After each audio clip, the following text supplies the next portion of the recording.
done the first Inspiring A-Town Challenge yet? If you have, I haven't heard of it. So I'm guessing that maybe it's a little bit confusing. So I thought I would call in some help to help kind of explain and demonstrate what I was talking about when I said, when I invited everyone to do the first Inspiring A-Town Challenge, which was to visit an establishment. Could be a business, museum, organization, doesn't really matter. Just visit something locally that you have never set foot in before. So today we're going to have Nick McLaren kind of help illustrate the first Inspiring A-Town Challenge. And he picked Thunder Bay National Marine Sanctuary's Great Lakes Maritime Heritage Center as a place that he's never been before, and he wants to go check it out. Well, if you've never been here before, you can get to it off Old Field Street.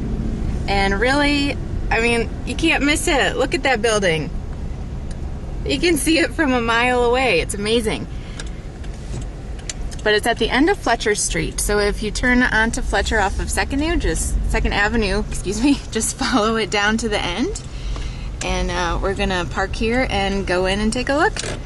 Here we are with Nick. Hey, Nick. How's it going? And tell me a little bit about yourself. I'm 18, graduated from Alpena High. I've lived in the same house on the same street in Alpena, Michigan for 18 years. I'm going to ACC, studying political science, and I'm really loving it here. All right. And do you plan to hopefully try and stay in Alpena after you're done? I don't know. Originally, I didn't. You know, it's I was one of those kids that was always, I can't wait to get out of here. You know, there's not a lot to do, but the more I thought about it, the more I just can't see myself leaving and never coming back, because it's my hometown. There's a lot of great things. It's a great community, and I really do like it here. I've discovered that. So. Yeah, that's great. Well, we really appreciate your attitude. And Nick is going to help us with the first Inspiring A-Town Challenge. And Nick, we're going to go in right now, and we're going to meet Jeff Gray from Thunder Bay National Marine Sanctuary and show you one of the coolest places in Alpena. All right, cool. Hey, Nick, good to see you. Welcome to the Great Lakes Maritime Heritage Center. Thank you. Hey. You ever been here before? Never been here. Okay, great. Do you know anything about the sanctuary, guy? Yeah, absolutely. Why don't we come over here? We got a map of the sanctuary. The sanctuary is kind of the equivalent of a national park. We're about 450 square miles of marine protected area off of Alpena. So what that means is we're like a national park. We're up and out in the water. There's about 200 or so historic shipwrecks that are out in this area, and our job is to preserve and protect them for future generations. And so what we do, we really try to protect the Great Lakes and their rich history. This building is our visitor center, and this is kind of the key point, or the jumping off point before people go out and explore the sanctuary. We do research, we do tons of education. During the day, this building is full of visitors from around the globe, students from throughout Alpena. We're really trying to teach them about why protecting the Great Lakes is important and why our rich history is important to us. So I was mentioning the 200 shipwrecks, and we work to protect them, but they're very popular for recreational divers and kayakers and snorkelers. And we place these buoys out on the sites, so they're floating above the wreck so people can find them. We really try to provide people access to it. We love the center here, which we'll show you a little bit. This is a great way to explore it, but there's no way better to discover the Great Lakes than to get out and do it. And it's world-class kayaking, where it's crystal clear. These are the best preserved shipwrecks in the world. Great for snorkeling, great for diving. And then this year we have a glass bottom boat that's going to become a town. Take 110 passengers out at a time, so you can go see the wrecks without even feeling it. And I think we should invite you to go snorkeling with us once the water warms up. It'd be amazing. I would love that. Especially, having a lake around, you definitely use your assets. That's one of Alpena's biggest assets is the Great Lakes. So we're always amazed when we talk to people that come through here, or we take kids out on a boat for an education trip that they've never been out on the water before. And they've lived their whole life and never been out. So if you're going to protect something, you got to really care about it. So what we try to do is connect people to it, and so they value it, and then they work to protect it. So they have vested interest in it. And it's something that people around here do need to take a vested interest in. The natural conservation of the area around here. The Great Lakes are one of our nation's best natural resources. I think it is the best. All right, I like that. Without a doubt, because it's the largest supply of fresh water in the world. I mean, it's a whole other place. Well, what do you say we go back to the 1860s and I show you a schooner from that? What one of these shipwrecks looked like when it was floating? Sounds amazing. So, right down here we have the Western Hope of Alpena. It's a replica of an 1860 schooner. And I mentioned we had 200 shipwrecks, and probably the main shipwreck throughout the Great Lakes, the most numerous type of ship, was a vessel like this, a Great Lakes schooner. Thousands of these are on the bottom of the Great Lakes. Some of the ones we have here are fully intact. The masts are still standing. It's a ship that's sitting on the bottom of the water. And nowhere else in the world you get the preservation of cold, fresh water of the Great Lakes have preserved these unlike anywhere else. So literally the best shipwrecks in the world are here in the Great Lakes, and the best of that collection is right here off of Alpena. But this is a replica. We wanted people to know what these vessels were like when they sailed. We often say these are important not because they sank, but what they did before they sank. So we'll go down here and take a walk around this. It's a full reproduction of the back third of this vessel. Really made by a shipwright, built like a ship, feels like a ship. And one of the experiences you have on here, a storm starts up, and you feel what it's like to battle one of the Great Lakes, great storms. Wow, that's amazing. The vessel is, as you can tell, tilted, the lights are moving.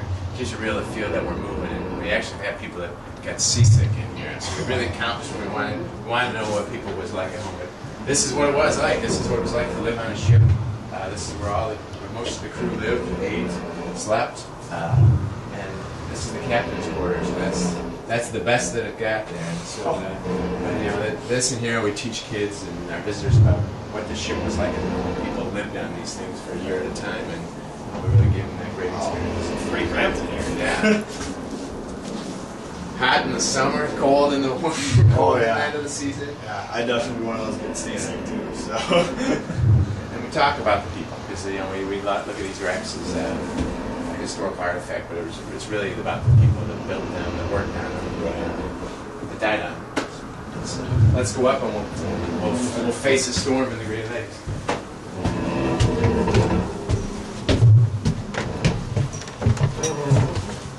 This was the lifeblood here of the ship. So when a ship was in a big storm taking on water, this action here is what kept the ship afloat. This is a pump, and it's a lot easier than it was in the real world. Guys can spend on a ship that was fighting the storm hours doing this, pumping the water out of the bilge, trying to keep her afloat. So they have a hands-on experience. Everything you could. The smells, the feels of the ship. These are real ropes we got off of an old schooner. So here you can see the big storm of the Great Lakes, 12-foot seas, that light up there. That's Thunder Bay Island, so we're in a real spot.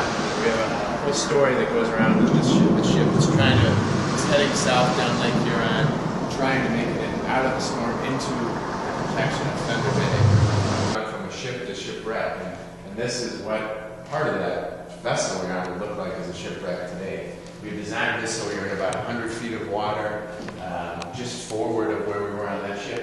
And this is kind of the bottom or the inside of the ship, just to give people a feel for what a vessel could look like 100 years later. Probably the most popular part of the shipwreck exhibit is up here, what we call our dive tubes, where when you're on a shipwreck, you never actually walk over a shipwreck. You're always swimming over or through a shipwreck. So we wanted to find a way to get people horizontal. And so we got these tubes up here, which people crawl over the wreck and see the perspective as if you're down. And it's time for you to go through the dive tubes. Oh boy. All right, I just turned on my night vision so we can see Nick coming through the tunnel. These are they call the dive tubes, and they go over top of the wreck so that you can get the experience of what it would be like to actually scuba dive or snorkel over top of one of these shipwrecks. Wow. Hey, Nick. What do you think so far? This is incredible. Let's take a look. Absolutely amazing.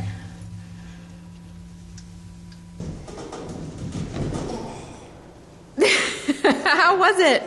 Amazing. It's been a while since you've been in a slide, right? Yeah, Last time yeah. you tried McDonald's, they probably kicked you out. Yeah, I get a little bigger than I was. This is designed for people of all ages. We've had someone over 90 years old make the way through that. We've been That's impressive. really excited for that.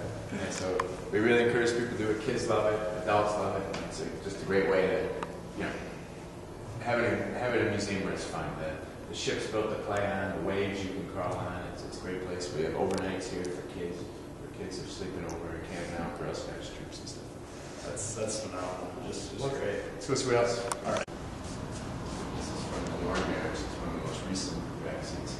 This is it when it wrecked, actually. Stood out of the water for years and years, and then slowly sort of beaten down by the waves and the storms and the ice. That's it in about 2005 or 6. It's now completely underwater. Last year it went gone, so it's just a few feet underwater. I kind of feel how close to the surface it is now. Yeah. It's amazing how it sunk so slowly like that. Yeah. All right, well, Jeff, thanks for showing me around. Oh, I appreciate it. It's been my Great pleasure, and I thank you for doing the Inspiring A-Town Challenge, and I'd like to thank A-Town for featuring us and the great thing it's doing for Northeast Michigan. Yeah, we got a great place here. I had a great time doing it. So. I'm Nick McLaren, and I'm Inspiring A-Town.